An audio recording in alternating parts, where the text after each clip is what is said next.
I would like to talk to insurance law, DLLB 9th semester, the most essential paper for exam, and I think that this paper is very useful in your practice also, and also for the knowledge.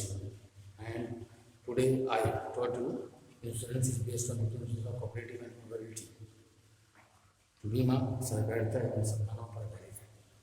बीमा किस पर आधारित है? सहकारिता एवं संभावनाओं पर आधारित है। संभावनाओं पर आधारित कहने का मतलब ये होता है कि जैसे आपने बीमा कराया और बीमा कराने के बाद 6 महीने के बाद तुरंत एक्सीडेंट हो जाता है, तो बीमा कंपनी को मूल भुगतान नहीं करना होगा, लेकिन अगर आपकी डेथ हो जाती है तो पूर्ण भुगतान करना होगा। अगर डेथ नहीं होती है, आंशिक क्षति होती है, तो उस हिसाब से आपको बीमा में प्रावधान दिया गया है।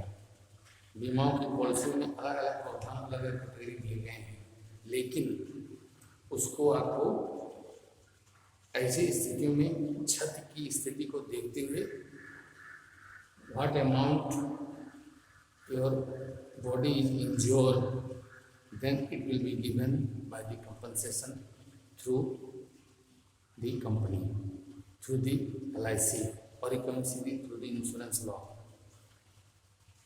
Insurance is based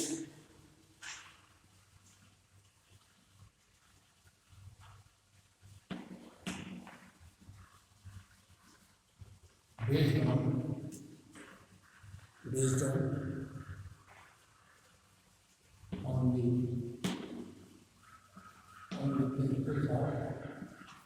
principles of cooperation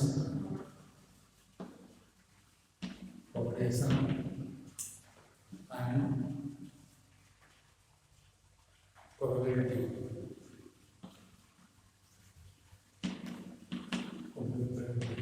Discuss. अब देखिए, आपके एग्जाम पॉइंट ऑफ व्यू से ये बहुत महत्वपूर्ण सवाल है, परीक्षा में पूछे जा सकते हैं। इसके अलावा आप अगर प्रैक्टिस में भी जाते हैं तब भी काम आएगा। बीमा संभावित सिद्धांत पर आधारित एक सहकारी व्यवस्था है। किस पर आधारित है? सहकारी सिद्धांत, संभावित सिद्धांत पर आधारित एक संभावित व्यवस्था। अतः इसमें स्पष्ट होता है कि बीमा 2 मुख्य सिद्धांतों पर आधारित है। नंबर 1,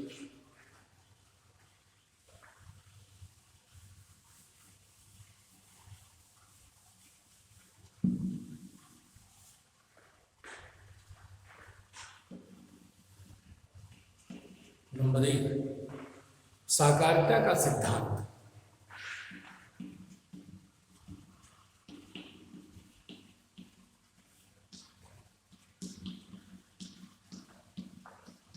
सहकारिता का सिद्धांत।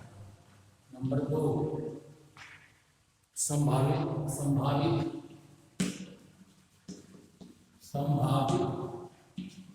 सिद्धांत। सहकारिता का सिद्धांत, संभाविता का सिद्धांत। संभाविता का सिद्धांत, सहकारिता का सिद्धांत, संभाविता का सिद्धांत, ये 2 सिद्धांत हैं। अब देखिए, सहकारिता का सिद्धांत जो है,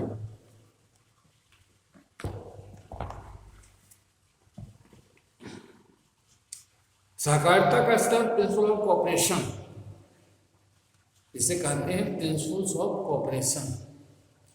एक दूसरे से सहभागिता, परस्पर सहयोग और संवर्धन। परस्पर, जैसे इसका मतलब यहाँ क्या है, आप पॉलिसी लेंगे और टाइम से पॉलिसी जमा करते रहेंगे। ऐसा नहीं कि एक बार पॉलिसी ले लिया, उसके बाद भूल गए पॉलिसी और उसके बाद जमा नहीं किया, ऐसा कुछ नहीं। सहकारिता बीमा का मूल आधार है। सहकारिता के द्वारा जोखिमों से सुरक्षा की व्यवस्था की जाती है। किसी जोखिम में कुछ व्यक्तियों को हुई हानियों से को पूरा समुदाय द्वारा मिलजुल कर बांट लेना ही सहकारिता का सिद्धांत है। सहकारिता के अभाव में जोखिमों का सामूहिक विवरण करना संभव नहीं हो सकता है, तथा बीमा भी असंभव है।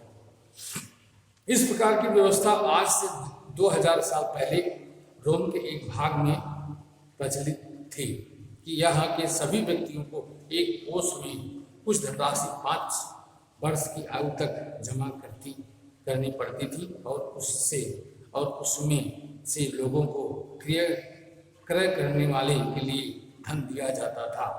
इस तरह प्राचीन समय से लोगों ने संकट काल में एक दूसरे से मिलकर काम करना प्रारंभ किया। इस प्रकार वह एक संघ बनाकर एक कोष बनाते हैं और उसके किसी सदस्य पर संकट होने पर उस कोष की मदद कर देते हैं। यह मिलजुल कर कार्य करने की प्रथा की सहकारिता के सिद्धांत।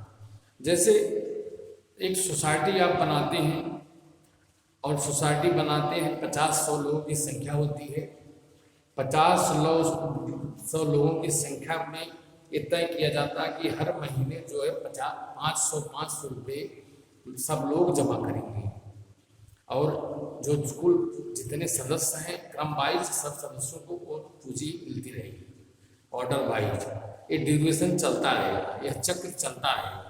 इस चक्र चलने की प्रक्रिया से एक बड़ा काम किसी व्यक्ति का होगा, पूंजी उसमें उसके लाभकारी काम में आएगी। प्राचीन काल में भविष्य में होने वाली किसी विशेष आपदा में आर्थिक सुरक्षा की व्यवस्था करने के उद्देश्य से व्यापारी स्वैच्छिक संगठन बना लेते थे। निजी मिलकर कुछ लोग बनाते थे, उसमें किसी का न तो उत्तरदायित्व होता था, न सरकार से परमिशन लेना था, न किसी से उसकी जिम्मेवारी थी, किसी की जवाबदेही थी। यह लोग मिलकर संगठित रूप से बुद्धिजीवियों मिलकर बैठकर बना लेते थे, लिखित कागज पे बनाते थे, और बनाने के बाद 500, 50, 150, 200 जो भी संख्या होती थी, छोटी पूंजी से बड़ी पूंजी तक जमा करके अपने कोष को मजबूत करके एक दूसरे का सहयोग और संवर्धन करते थे। संगठन बना लेते थे जिसके सदस्यगण यह समझौता कर लेते थे कि किसी पर आर्थिक संकट आने पर सभी लोग मिलजुल कर उसकी सहायता के लिए आवश्यक रकम जुटाएंगे। इस प्रकार से समुदाय का प्रयोग प्रत्येक सदस्य सबकी सहकारिता द्वारा विपत्ति की घड़ी में सुरक्षा के प्रति आश्वस्त हो जाता था। जैसे पैसे इकट्ठा हो रहे हैं, किसी का एक्सीडेंट हो जाता है, किसी की अचानक तबीयत खराब हो जाती है, किसी को कोई दिक्कत आ जाती है शारीरिक, तो उस दिक्कत में इन सारे पैसों का उपयोग सब मिलकर उसके लिए करते हैं। फिर पैसे का उपयोग इसी तरह चलता रहता है। बीमा के इतिहास को देखने से ज्ञात होता है कि जैसे जैसे बीमा की प्राचीन व्यवस्था, जिसका मुख्य उद्देश्य सहकारिता के द्वारा सामाजिक आर्थिक सुरक्षा प्रदान करना था, धीरे धीरे इस व्यवसाय के रूप में परिणत होती गई। जैसे आधुनिक बीमा एक व्यवसाय है, इसके अंतर्गत सभी बीमा कराने वाले लोग निश्चित प्रीमियम चुकाकर विशिष्ट जोखिमों को क्षतिपूर्ति बीमा संस्था को अंतरित कर देते हैं। जोखिमों को घटित होने पर बीमा संस्था उस व्यक्ति को क्षतिपूर्ति कर देती है। देखने पर यह जान पड़ता है कि बीमादारों को कि इस समस्त अंतरित जोखिमों को स्वयं बीमा संस्था ही वहन कर रही है। किंतु वास्तविकता तो यह है कि प्रत्येक बीमादार द्वारा अंतरित जोखिमों को समस्त बीमादारों का समुदाय ही वहन करता है। कंपनी स्वयं जोखिम वहन नहीं करती। जो लोग उस कंपनी में बीमा कराते हैं, वास्तव में सामूहिक रूप से वही लोग जोखिम वहन करते हैं। अतः यह स्पष्ट है कि बीमा मूलतः एक सामाजिक सामुदायिक संगठन है जो पारस्परिक हित हेतु उच्चतम सहकारिता प्रदर्शित करता है। बीमा द्वारा प्रत्येक बीमादार का जोखिम बीमादारों के पूरे समुदाय में वितरित हो जाता है।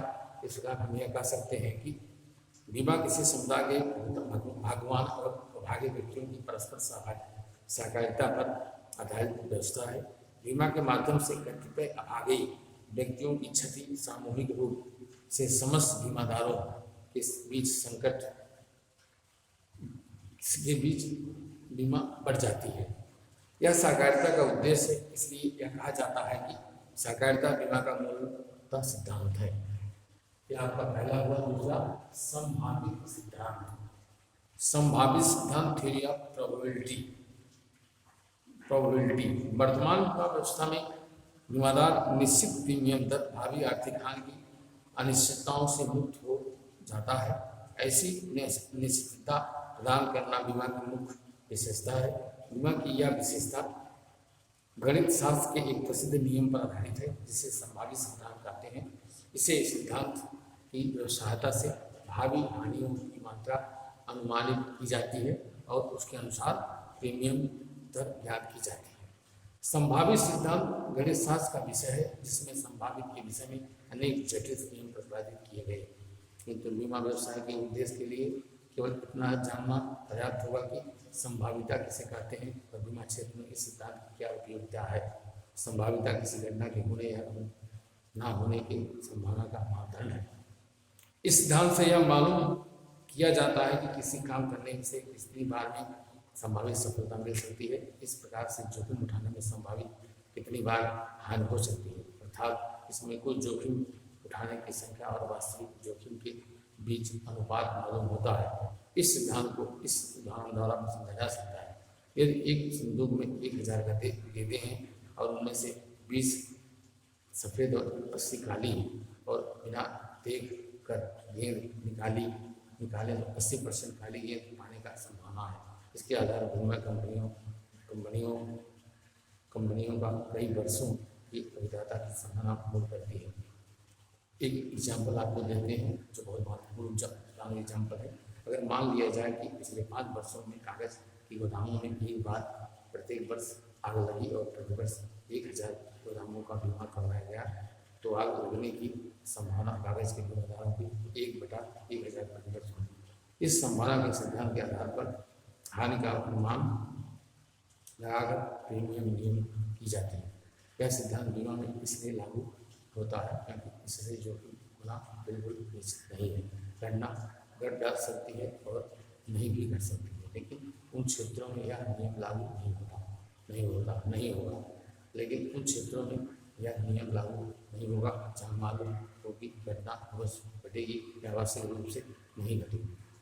Today I have to explain insurance is based on the principle of population and probability.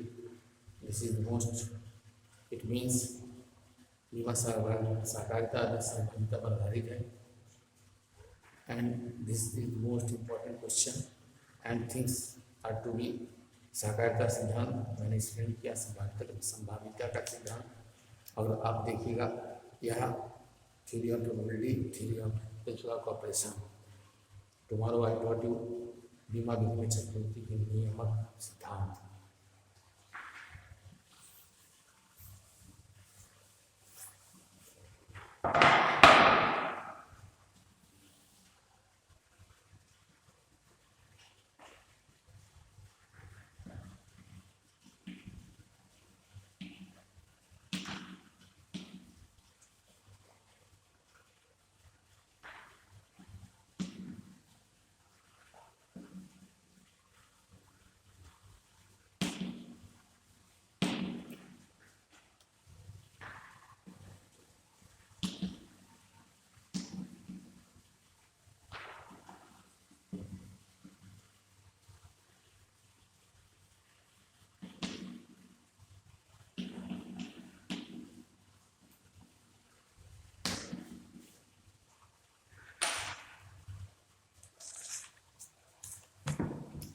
इंटिमिटी is the controlling principle in insurance law. बीमा विधि में चक्रवृद्धि के नियामक सिद्धांत, इसको आपको कल बताएंगे। आज जो लेक्चर हुआ है उसको आप ठीक ठाक से पढ़िएगा। कोई भी अगर दिक्कत है तो आप फोन से पूछ सकते हैं। Thank you. Good bye.